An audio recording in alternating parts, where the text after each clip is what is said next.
Nous sommes le mercredi 11 janvier 2023, il est 18h. Bonjour et bienvenue dans cette nouvelle édition de votre journal. Voici les titres. Les formateurs se forment grâce au dispositif Être apprenti aujourd'hui. Les directeurs de centres de formation passaient quelques heures en immersion avec de jeunes formés. Le printemps du livre s'apprête à reprendre son itinérance. Avant la tenue officielle du salon, les rencontres avec les auteurs sont organisées dans différents lieux du département. C'est du 19 janvier au 3 février. Enfin, depuis 10 ans aux herbiers, les coquilles de fête ne sont pas jetées mais broyées. Déposées dans des bacs à cet effet, elles permettent d'amender des terres agricoles, une initiative qui fait recette. Comme chaque année, au mois de janvier, les établissements scolaires anticipent l'année suivante et proposent les fameuses portes ouvertes.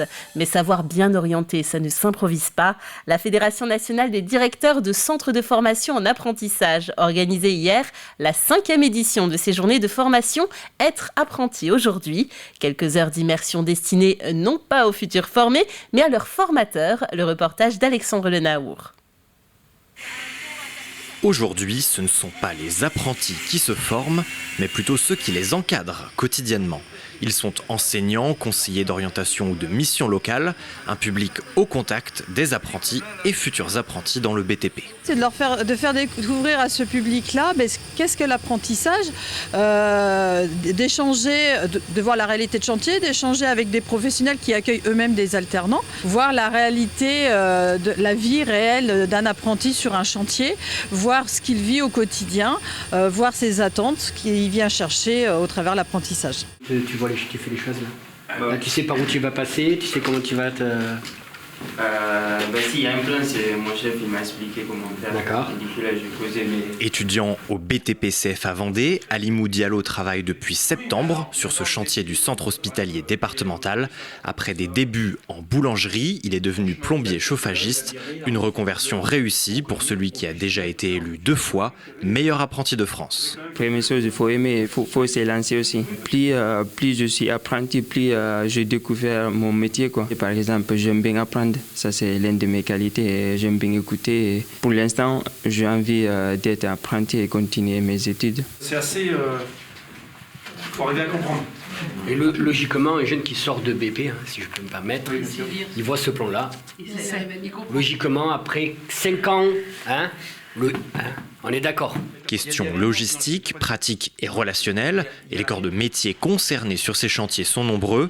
L'occasion aussi de rappeler que la formation d'un apprenti demande avant tout du temps. On voit qu'un apprenti, c'est pas en 2 ans qu'on est capable de tenir un chantier comme on l'a vu aujourd'hui. On doit au moins 5 ans minimum, si c'est pas 10 ans.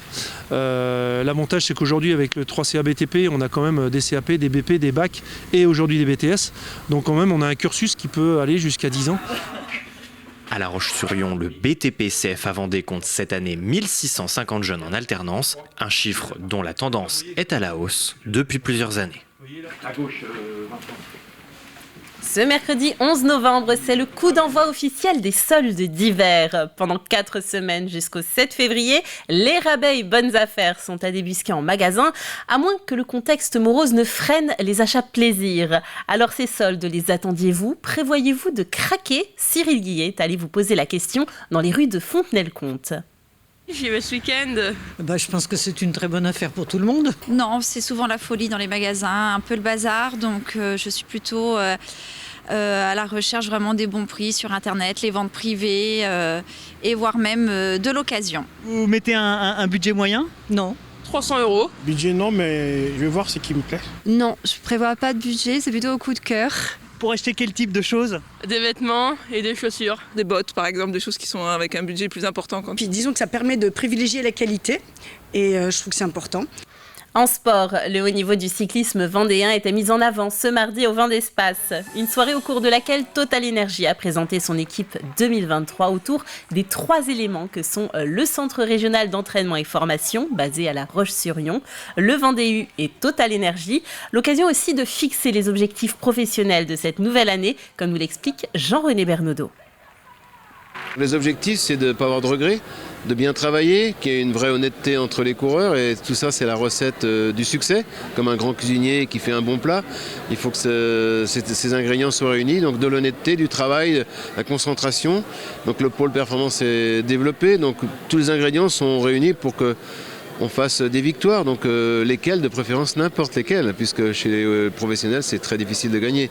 Donc voilà, pas de regrets, ce serait ça l'objectif, et puis que la fête soit belle dans quelques mois pour fêter une grosse année 2023 qui nous installe dans la hiérarchie. Les premières dates sur le calendrier, la Tropicale Ami Sagombo, Gabon. Notre reportage complet sur cette soirée de présentation est à retrouver dans notre édition de ce jeudi. Partons à présent du côté de Montaigu-Vendée, où les pelleteuses ont entamé ces derniers jours le travail de déconstruction du Caméra 5, l'ancien cinéma. Après 35 ans d'existence, il a projeté sa dernière séance le 30 septembre. Un long chantier maintenant prévu pour donner naissance à grand écran, un multiplex de 890 fauteuils. 8800 séances par an y seront programmées contre 1500 à Caméra 5. Les travaux au mois de janvier ont commencé.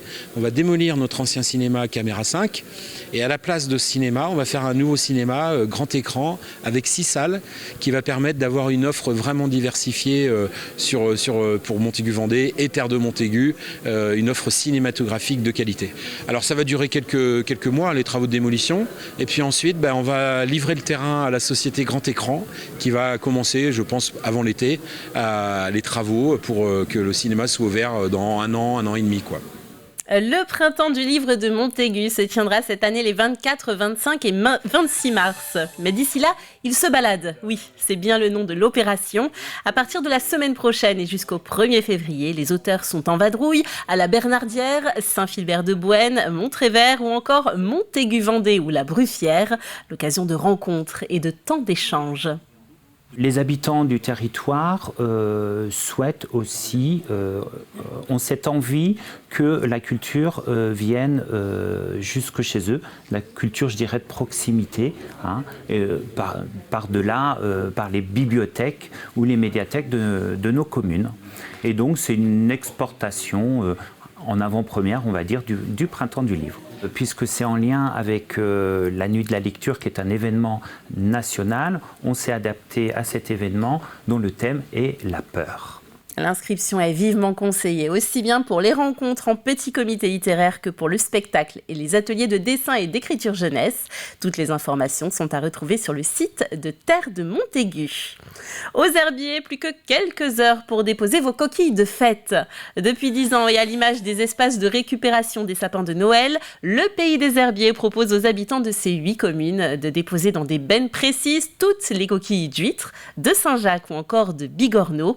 À la clé des poubelles à la redevance incitative allégée et de la matière recyclée. Le reportage de Colline Davy. Ce logo commence à être bien connu dans le Pays des Herbiers. C'est dans ces poubelles que se récoltent les coquillages des repas de fête, une solution d'abord économique pour les habitants. Depuis 2016, on est en redevance incitative, donc voilà, les gens payent en fonction de leur production de déchets. Donc il est vrai que quand on est en période de fête, on mange beaucoup d'huîtres, de coquilles Saint-Jacques, et donc le fait d'être en redevance, les gens veulent toujours aller un peu plus loin dans leur tri de déchets et donc alléger cette poubelle. Et donc c'est vraiment une opération qui permet d'alléger sa poubelle, et donc c'est plutôt bien vu, parce que donc ça lie on va dire argent, porte-monnaie et puis recyclage, parce que c'est vraiment pas un déchet qui est enterré, on le recycle. Car au-delà du porte-monnaie, c'est aussi une solution écologique. Ce camion passe 2 fois par semaine pendant 1 mois, la durée de l'opération. Les coquillages sont ensuite emmenés en déchetterie pour un premier tri. Donc on collecte dans toutes les communes pour après rapatrier le tout à la déchetterie des herbiers, où c'est tout retrié sur place et rassemblé. On peut vraiment bien voir que le premier tas, c'est ce qui vient d'être dépoté à l'instant par le chauffeur du prestataire. On voit qu'il y a quand même pas mal de refus. On voit un seau en plastique, des sacs d'ordures ménagères, des petites poches en plastique, des cajots qui ont contenu les huîtres. Donc nous c'est un premier dépôt et on va après trier pour vraiment que le flux soit propre pour envoyer à notre prestataire avant de le faire broyer et l'emmener dans des champs d'agriculteurs. Économique et écologique, la collecte de coquillages a de quoi plaire, au point que d'autres communes de Vendée ou d'ailleurs commencent à s'en inspirer. Il y a beaucoup d'autres collectivités qui appellent chez nous pour savoir comment on est organisé, comment ça fonctionne, qui viennent effectivement prendre exemple sur ce qu'on réalise, parce que c'est effectivement quelque chose qui fonctionne très bien. Tout le monde le sait qu'il y a des collectes de coquillages, donc il n'y a absolument aucun problème, tout le monde sait où c'est et chaque année ça a tendance à augmenter, donc non, c'est une opération que tout le monde connaît et qui fonctionne très bien chez nous.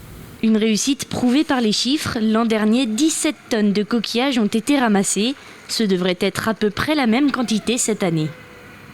Et si vous avez un certain talent pour les ouvrir, ces coquilles, rendez-vous à Notre-Dame-de-Mont où est organisée à la fin du mois la sélection du meilleur écaillé Vendée-Atlantique.